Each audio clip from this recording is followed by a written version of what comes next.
bonjour à tous. Alors, nous allons construire un schéma que je voudrais vous expliquer au fur et à mesure, puisqu'ensuite ce sera à vous de faire un petit résumé pour bien m'expliquer. Alors faites attention, le principal défi que vous avez dans ce chapitre pour être dans de bonnes dispositions pour l'année prochaine, c'est d'éviter maintenant de faire des ils ou des on pour parler d'un pays sans qu'on sache véritablement de qui vous parlez. Est-ce que vous parlez de l'État? Est-ce que vous parlez des habitants? Est-ce que vous parlez des entreprises? Etc., etc. Donc, il faut être de plus en plus précis. Pour ça, on va bien voir à travers, par exemple, on a vu par exemple aux États-Unis que il y avait des entreprises qui fabriquaient énormément de plus-value, d'argent.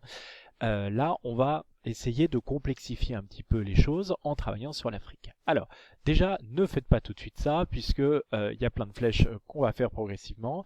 Donc, pour l'instant, regardons ça. Alors, lorsqu'on regarde l'Afrique, on peut voir un certain nombre d'acteurs différents. L'État, c'est-à-dire ceux qui organisent les services publics dans un pays. D'accord? Donc faites attention, le pays c'est le territoire, la population c'est les gens qui y vivent, l'État c'est l'organisation qui gère ce pays pour faire en sorte théoriquement que la population vive bien. C'est le but théorique d'un État, surtout dans un État démocratique. Dans une dictature c'est autre chose. Et donc on regarde, en fait il y a un constat un peu différent. Alors vous allez voir pourquoi je les ai séparés. Hein. L'Afrique c'est le continent où il y a le plus de ressources au monde. C'est-à-dire que c'est le continent le plus riche en ressources. Pourtant, c'est le continent où la population vit le plus mal. Donc, un paradoxe, vous avez des ressources extrêmement fortes. Donc, par exemple, aujourd'hui, les usines qui sont en Afrique exploitent avant tout des matières premières, donc des ressources, des matières premières qui viennent principalement d'Afrique. Hein, donc par exemple, l'un des pays qui a le plus de matières premières, c'est la RDC, la République démocratique du Congo, ou le Congo Kinshasa, alors même que c'est l'un des pays où la population est le plus pauvre. Et c'est un pays où l'État n'a pas d'argent, c'est-à-dire il y a peu de fonctionnaires, il y a peu d'infrastructures, il y a peu de routes, il y a peu d'autoroutes, etc., etc., il y a peu d'hôpitaux, il y a peu d'écoles, etc. Et en même temps, vous avez, bizarrement, contrairement à ce qu'on pourrait penser, une partie de la population qui vit très très très bien. C'est-à-dire que vous avez énormément de millionnaires et de milliardaires en Afrique. Alors on va essayer de voir pourquoi en fait ce paradoxe, c'est-à-dire ressources abondantes, une minorité très riche et à côté de ça, une population qui est majoritairement pauvre et un État qui est pauvre. Donc c'est ce qu'on appelle du coup un pays pauvre. Ça c'est typiquement un pays pauvre et pourtant il y a des ressources abondantes. Alors, vu que l'État est pauvre,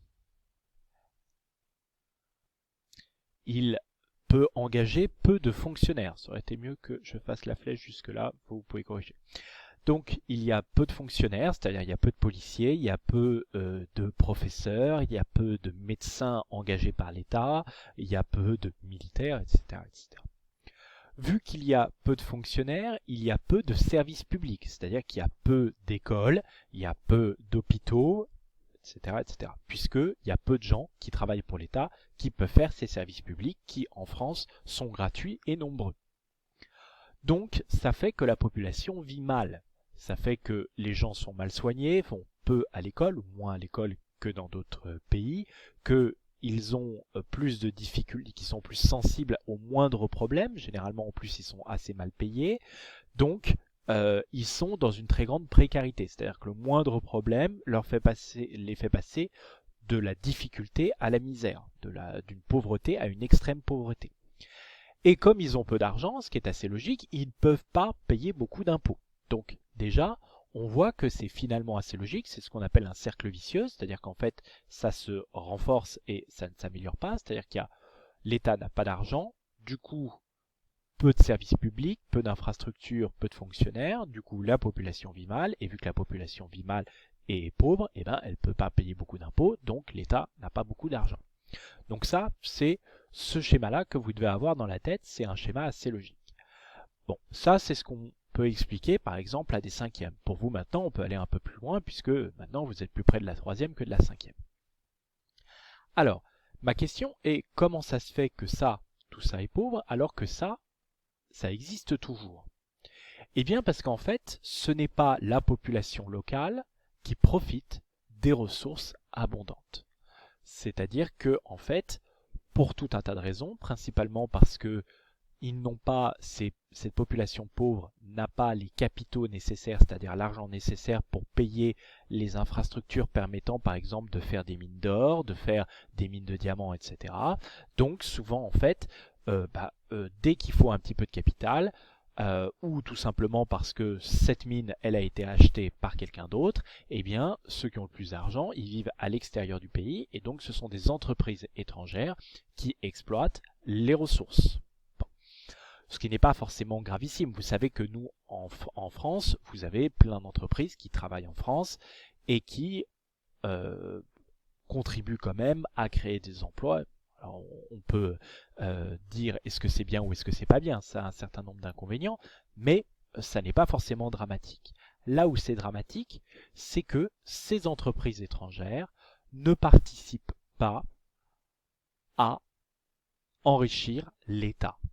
S'il donnait beaucoup d'argent à l'État, l'État pourrait engager plus de fonctionnaires, faire plus de services publics et du coup faire en sorte que la population vive mieux. Là, ce n'est pas le cas. Ce n'est pas le cas comme vous l'avez vu dans la vidéo précédente. Donc, ils gardent la majorité de l'argent pour eux, donc les bénéfices, ils les gardent pour eux, ils payent peu d'impôts ou pas d'impôts, comme vous l'avez vu pour l'entreprise de l'exploitation minière d'or au Nord Mali, et ils du coup ne versent pas ou peu d'impôts.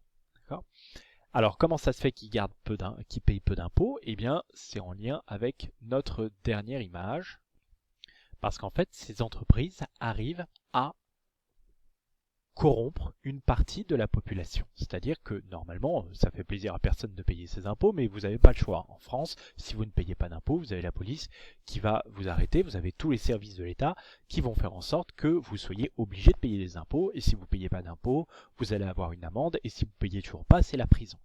Là, qu'est-ce qu'elles font, ces entreprises étrangères? Elles vont payer une partie de la population, qui du coup va devenir riche, voire très riche, et va garder, va éviter de payer les impôts qui devraient aller à l'État. Donc en fait, il devrait avoir une grosse flèche qui irait vers l'État, qui du coup ne serait plus pauvre et pourrait aider tous ces gens-là, mais ça n'est pas le cas.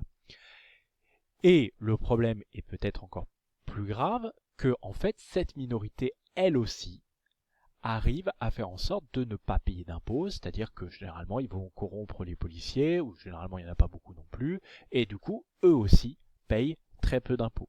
Donc on voit qu'en fait l'État reçoit très très peu d'argent, soit parce que la population est trop pauvre, soit parce que les entreprises étrangères arrivent à corrompre ceux qui devraient les obliger à payer des impôts, et que du coup une petite partie de la population, elle, va s'enrichir. Donc en fait, qui est-ce qui bénéficie de ce système-là? C'est les entreprises étrangères qui, elles, vont gagner énormément d'argent. Alors c'est des entreprises françaises, américaines, chinoises, européennes, voilà. C'est une minorité riche qui va du coup vivre très bien et qui va devenir millionnaires, milliardaires. Parfois, ce sont du coup la famille du président du pays ou un ministre qui va garder tout l'argent pour lui, au lieu de ce que en France ils sont obligés de faire, c'est-à-dire donner une partie de leur argent à l'État et que cet argent-là va être transformé en service public et donc en service auprès de la population. Donc, c'est pour ça que vous voyez l'Afrique, c'est un paradoxe, c'est-à-dire c'est pas logique, mais maintenant, à première vue, c'est pas logique, mais maintenant vous comprenez pourquoi en fait malheureusement c'est logique. C'est un continent riche, riche en ressources, mais pauvre à la fois. C'est pour ça que je vous dis par exemple que les ressources ou les matières premières, ça devrait théoriquement faire la richesse d'un pays, mais ça n'est pas toujours le cas. Ce qui fait aussi la richesse d'un pays, c'est est-ce que la population va vivre bien, est-ce que l'État a suffisamment d'argent pour faire en sorte que cette population vive bien, et est-ce que tout le monde paye des impôts. Là, vous voyez qu'en fait, eh bien, cet argent-là, ces ressources ne sont pas transformées en argent qui sert à la population. En fait, cet argent, il part soit dans les poches des entreprises étrangères, soit dans les poches d'une minorité de la population, mais ni dans les poches de l'État, ni dans les poches de la population. Voilà. Donc, c'est ça que vous devez être capable d'expliquer dans votre bilan. Voilà. Donc, vous faites bien ce schéma-là, prenez bien suffisamment de place dans votre cahier pour ça, n'hésitez pas à prendre une page. Bon, moi je me suis un peu cassé la tête pour faire ce schéma-là, je sais c'est un peu compliqué, il y a plein de flèches, mais je considère que vous devez être capable maintenant d'expliquer cela. Donc n'hésitez pas hein, à partir par exemple de l'état, et ensuite d'expliquer ce fonctionnement-là, puis ensuite expliquer comme moi j'ai fait. Voilà, vous pouvez faire un petit résumé de ce que j'ai dit dans cette vidéo. Voilà, bon courage!